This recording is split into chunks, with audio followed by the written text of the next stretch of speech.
প্রাক জাহিলি যুগে আসলে নারীদের সামাজিক অবস্থানটা কোথায় ছিল, সেখান থেকে বিশ্বনবী সাল্লাল্লাহু আলাইহি ওয়াসাল্লাম কোথায় নিয়ে আসলেন? সেক্ষেত্রে আমরা যদি সংক্ষেপে ধরি যে শুরুটা কেমন ছিল, যেখানে নারী শিশু জন্মগ্রহণ করলে একজন বাবার মুখ কালো হয়ে যেত, নিজ হাতে তিনি হত্যা করতেন তার সন্তানকে।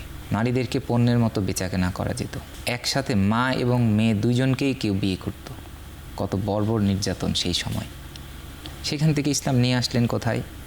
সে সানা থেকে হাজরামাউত পর্যন্ত একজন নারী, রাতের অন্ধকারে সম্ভ্রান্ত একজন নারী, গহনা পরিহিত, তিনি এই এত দূরের পথ একা অতিক্রম করবেন, সেক্ষেত্রে তিনি কোনো মানুষকে ভয় করবেন না।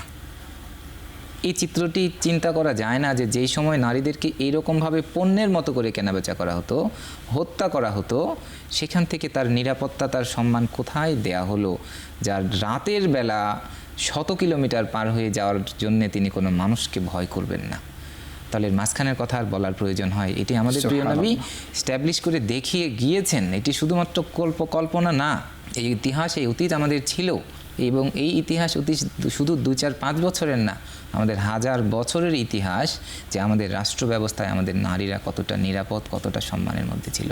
তার যথাযথ ওয়ারিসের অধিকার, প্রাপ্য অধিকার দেয়া হবে, তার যথাযথ তার সম্মানজনক জীবিকা, তার ভরণ পোষণ দেয়া হবে, তাকে সকল রকমের অর্থনৈতিক, সামাজিক, আইনগত সুরক্ষা দেওয়ার মাধ্যমে তার অধিকার এবং তার সম্মান